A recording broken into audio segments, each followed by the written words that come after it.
November 4th, 1944 dawned cold and gray over the Philippine Sea, but aboard the USS Tang, Commander Richard O'Kane felt a familiar surge of anticipation coursing through his veins.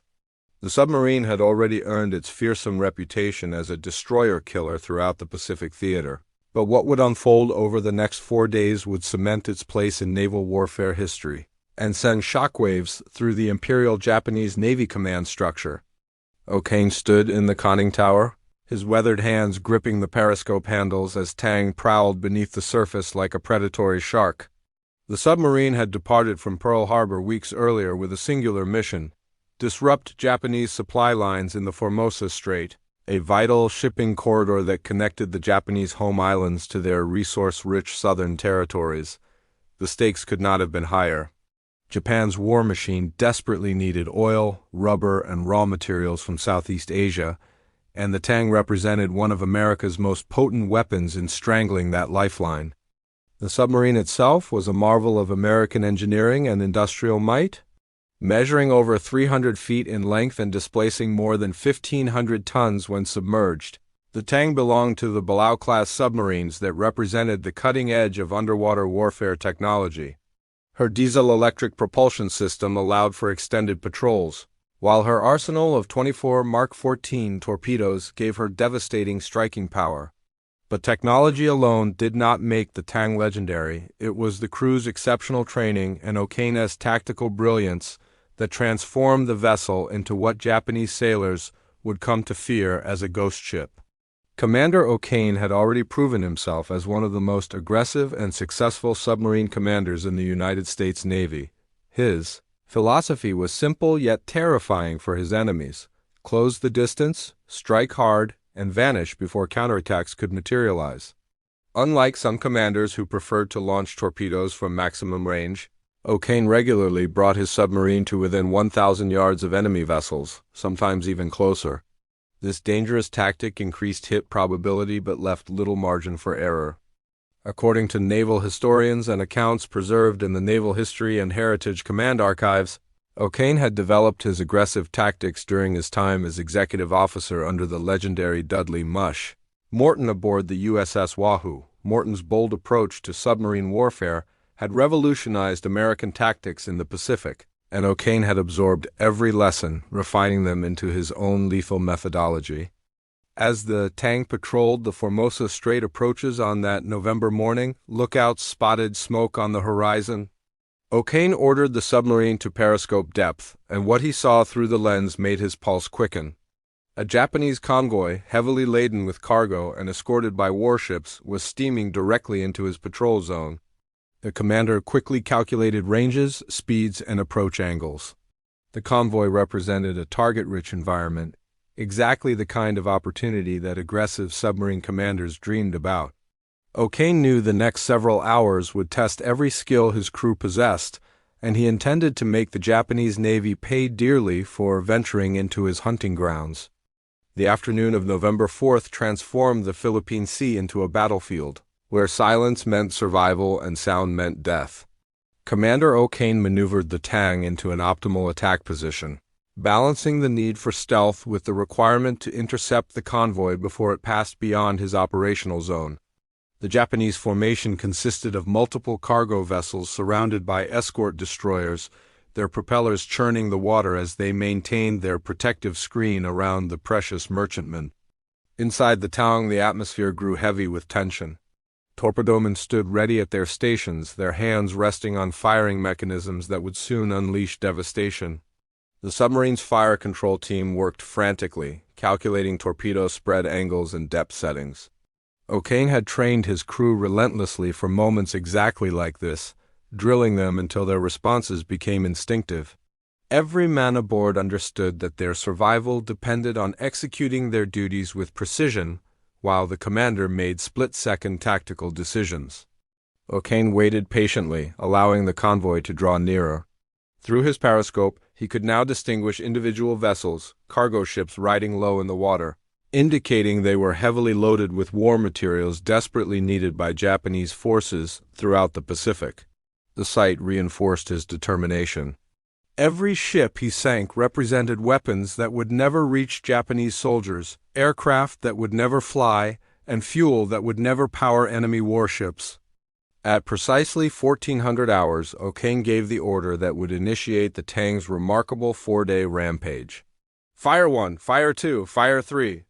The submarine shuddered as compressed air ejected the Mark 14 torpedoes from their tubes. The weapons streaked through the water at 46 knots, their wakeless electric motors driving them toward the unsuspecting targets.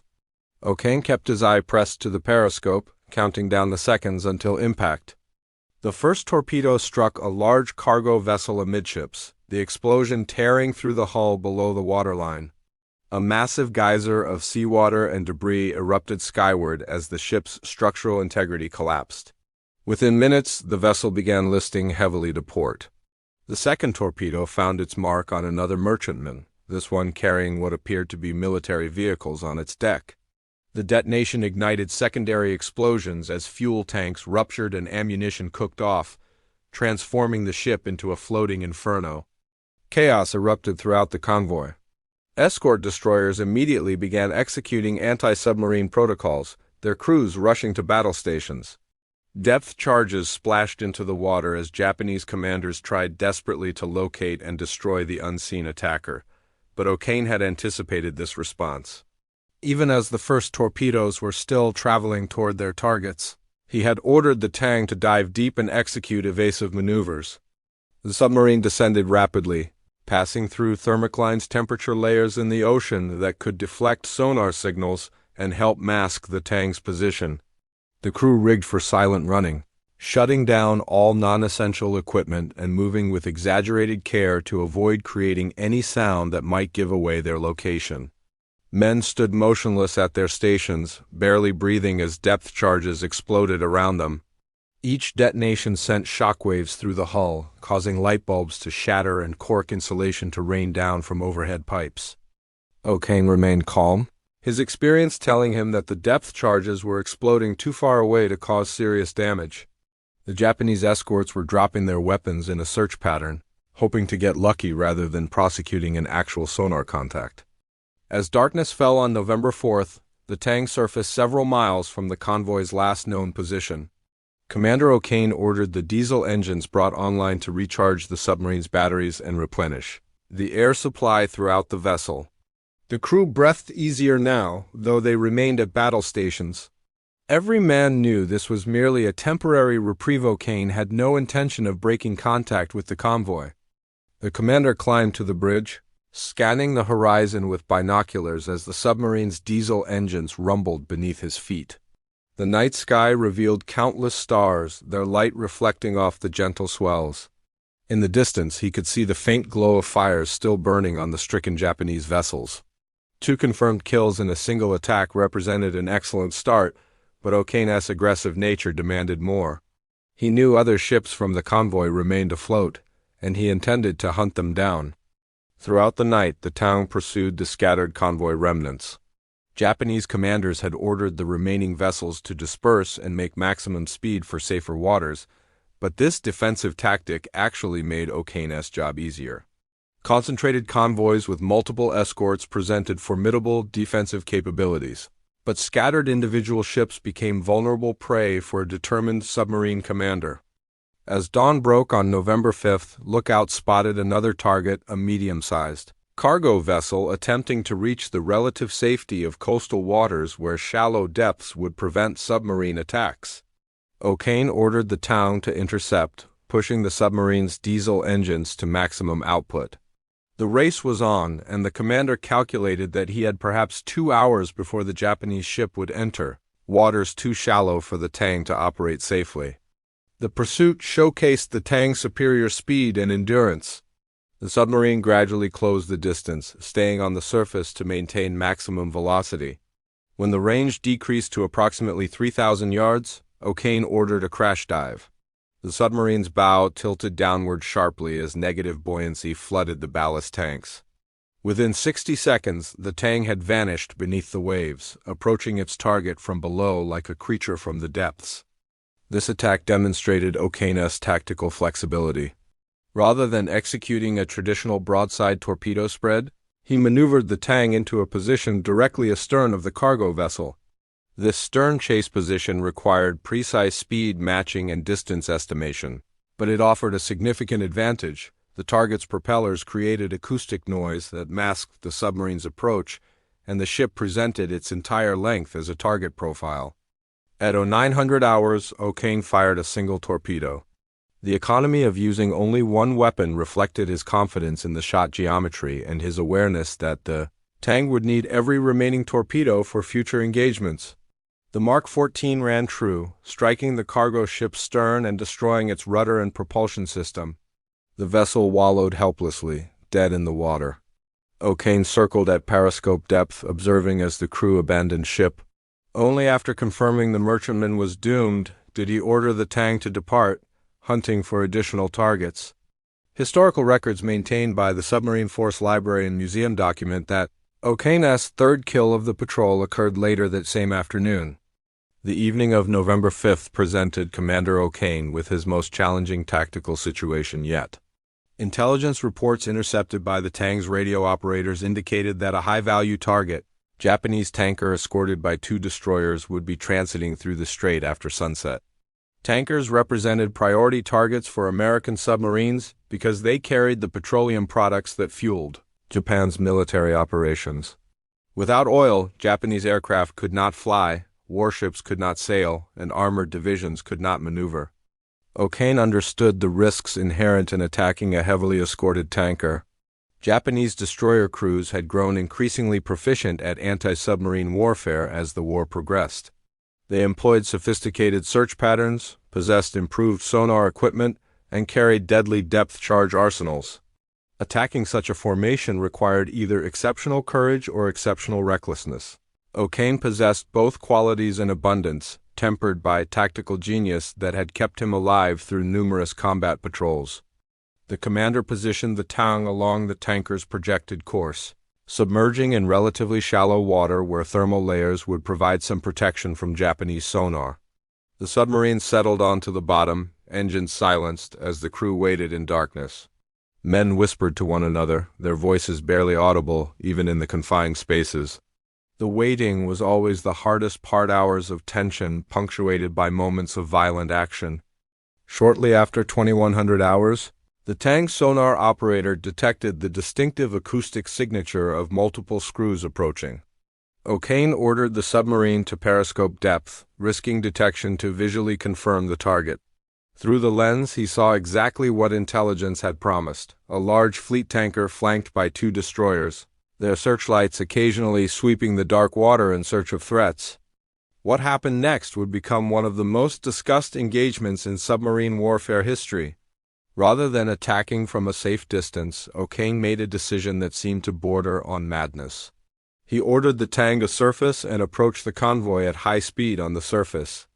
The submarine's low profile and the darkness would provide some concealment, and the bold maneuver would allow O'Kane to close to point-blank range before the Japanese could react. The Tang surged forward through the night, her diesel engines roaring as she accelerated to 80 knots.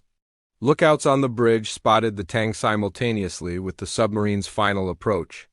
Alarm bells rang across the Japanese formation as gunners rushed to their weapons.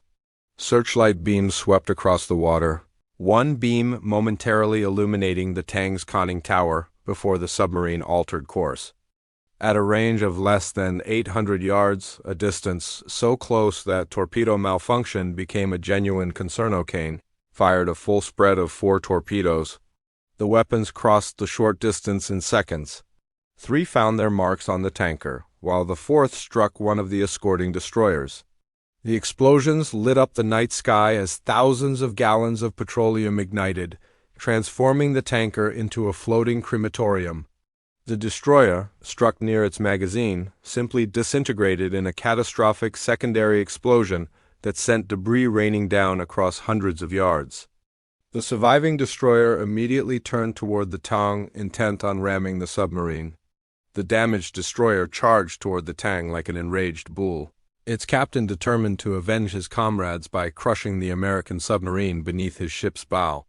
Commander O'Kane had mere seconds to make a decision that would determine whether his crew lived or died.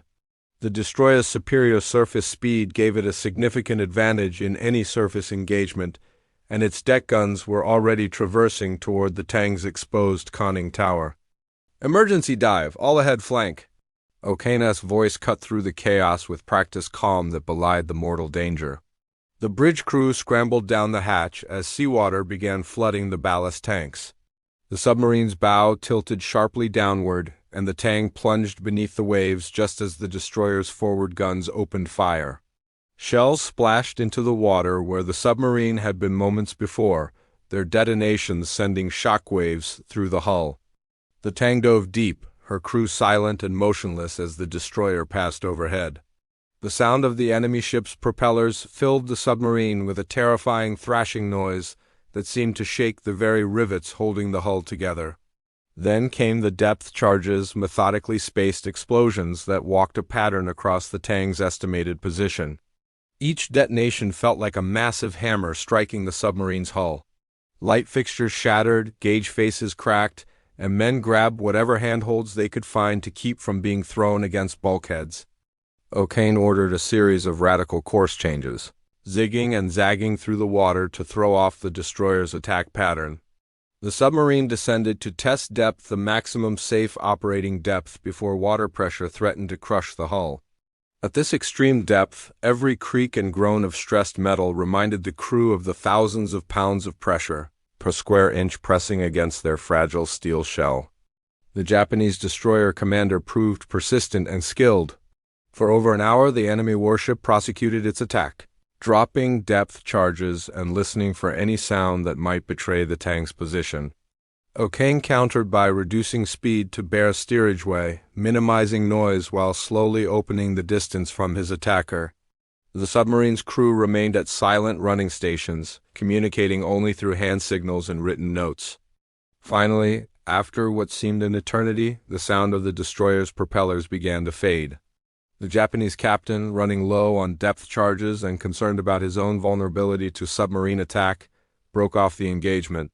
O'Kane waited another 30 minutes before cautiously rising to periscope depth. Through the lens, he saw the burning tanker still aflame on the horizon, but no sign of the surviving destroyer. The Tang surfaced after confirming the area was clear. Damage assessment revealed minor issues, some shattered light bulbs, a few small leaks that the damage control parties could easily repair, and frayed nerves among the crew. But the submarine remained fully operational and still carried a deadly payload of torpedoes. According to detailed patrol reports preserved at the National Archives, O'Kane logged this engagement as his fourth and fifth confirmed kills of the patrol, bringing the Tang's 4-day total to 5 vessels destroyed. The commander gathered his officers in the wardroom to assess their situation. The Tang had expended more than half its torpedo inventory and had been operating in hostile waters for days without rest. November 6th arrived with deteriorating weather conditions that provided both curse and blessing for the Tang's continued operations. Heavy cloud cover and rough seas reduced visibility, making it harder to spot targets but also providing additional concealment from Japanese search aircraft and surface patrols. Commander O'Kane knew the Imperial Japanese Navy would be actively hunting for the submarine responsible for devastating their convoy routes, and he understood that his aggressive tactics had placed the Tang squarely in their crosshairs. The submarine spent the daylight hours of November 6th submerged, moving slowly through the patrol zone while conserving battery power and giving the crew much-needed rest. Men rotated through their watch stations, grabbing sleep when possible in the cramped bunks stacked 3 high throughout the vessel. The cook prepared hot meals, and the aroma of coffee and food helped restore morale after the previous day's harrowing depth charge attack. But O'Kane was not a commander who believed in passive defense or premature withdrawal. Despite having already achieved remarkable success, he continued to study charts and intelligence reports, looking for opportunities to strike additional blows against Japanese shipping. His operations officer suggested they might consider heading for safer waters, but O'Kane dismissed the recommendation with characteristic directness. The Tang had been sent to disrupt enemy supply lines, and as long as the submarine remained combat capable and carried torpedoes, he intended to fulfill that mission. As afternoon turned to evening, radio intercepts provided tantalizing intelligence about another convoy preparing to transit the strait. This formation reportedly included troop transports carrying reinforcements to Japanese garrisons in the Philippines. For O'Kane, the opportunity to sink ships filled with enemy soldiers represented an even higher priority than attacking cargo vessels. Every Japanese soldier who never reached the Philippines was one less enemy American ground forces would face in the brutal island-hopping campaign. The tank positioned itself along the anticipated transit route, and O'Kane ordered the submarine to periscope depth as darkness fell. The wait proved shorter than expected. Within 2 hours, lookouts reported multiple contacts approaching from the northwest. Through his periscope, O'Kane counted at least 4 large vessels surrounded by an escort screen of destroyers and smaller patrol craft. The formation was maintaining strict light discipline, showing no running lights that might betray their position to enemy submarines. What O'Kane could not have known was that Japanese naval commanders had indeed anticipated further submarine attacks and had prepared a trap. The convoy he now stalked included not just transports but also several destroyers specifically tasked with aggressive anti-submarine operations. The Japanese were no longer simply defending their convoys, they were actively trying to lure American submarines into engagement so they could destroy them. The Tang approached the convoy with characteristic aggression, maneuvering for a favorable attack position. O'Kane selected as targets carefully 2 large transports that appeared to be riding low in the water, suggesting they were heavily loaded with troops and equipment. He calculated firing solutions that would allow for a rapid attack followed by immediate evasion. The tactical situation required perfect timing and execution. At 2200 hours on November 6th, O'Kane gave the firing order. The tank shuddered as 4 torpedoes left their tubes in quick succession. The commander immediately ordered the submarine to turn away and dive, not waiting to observe the results of his attack. The explosions that followed Commander O'Kane's attack on November 6th created pandemonium within the Japanese convoy. At least 2 of the Tang's torpedoes found their marks, striking transports packed with soldiers destined for the Philippine battlefields. The detonations ripped through the vessels below the waterline, flooding compartments and causing catastrophic structural failure. Hundreds of Japanese troops found themselves plunged into darkness as the ship's electrical systems failed, then thrown into the cold Pacific waters as the vessels listed and sank. But this time, the Japanese response proved far more coordinated and dangerous than previous engagements. The escort destroyers had been expecting submarine attack and immediately executed well-rehearsed anti-submarine tactics. Multiple ships converged on the Tang's last known position, their sonar operators working frantically to establish contact with the submerged submarine. Within minutes, the first depth charges began falling, and these attacks showed a level of precision that exceeded anything O'Kane had previously experienced during this patrol.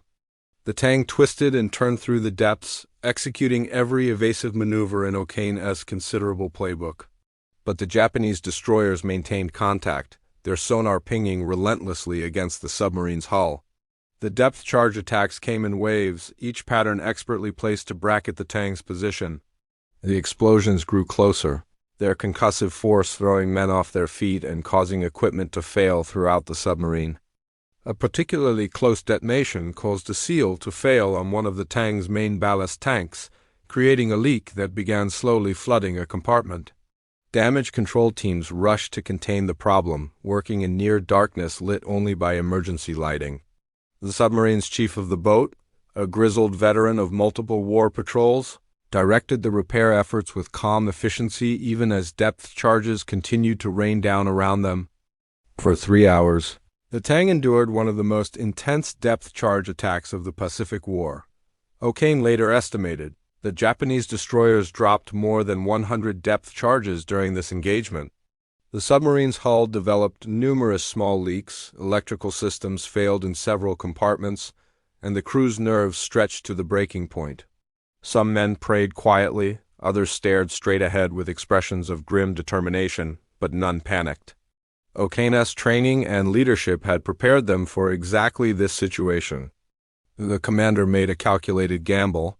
Rather than continuing to evade at depth where the Japanese clearly had the Tang bracketed, He ordered the submarine to descend to maximum test depth and then execute a radical course change at high speed. The maneuver was dangerous. The pressure at such depths left no margin for error, and the speed would create noise that the Japanese sonar could easily detect. But O'Kane was betting that the enemy destroyers would not expect such an aggressive move from a submarine under heavy attack. The gamble paid off. The Tang's sudden sprint at extreme depth carried the submarine outside the destroyer's search pattern. By the time Japanese commanders realized what had happened and repositioned their ships, the Tang had opened enough distance to break sonar contact. O'Kane kept the submarine deep and quiet for another 2 hours before finally rising to periscope depth and confirming the area was clear. The Tang surfaced shortly after midnight on November 7th, and O'Kane conducted a thorough damage assessment. The morning of November 7th found the Tang and her crew battered, but unbroken, still operational despite the intense punishment inflicted by Japanese depth charges. Commander O'Kane faced a decision that would test his judgment against his aggressive instincts. The submarine had achieved extraordinary success. 5 confirmed enemy vessels destroyed in just 4 days of intense combat operations. The Tang's torpedo inventory stood depleted, with only a handful of weapons remaining in the tubes. The crew was exhausted, the submarine had sustained damage requiring repair, and Japanese anti-submarine forces were now actively hunting for them throughout the strait. Most submarine commanders would have considered the patrol complete and set course for Pearl Harbor to rearm and refit. But O'Kane remained focused on one final opportunity to strike at Japanese shipping before departing the patrol zone. Intelligence reports indicated another small convoy would be transiting the area, and the commander believed the Tang could manage one more attack before withdrawing from hostile waters. His officers received this decision with mixed reactions. Some supported their commander's aggressive philosophy without reservation, while others privately worried that O'Kane was pushing their luck too far. The executive officer diplomatically suggested that they had already achieved remarkable success, and perhaps discretion might be the better part of valor. O'Kane listened to these concerns, considered them seriously, but ultimately decided to position the Tang for one final engagement.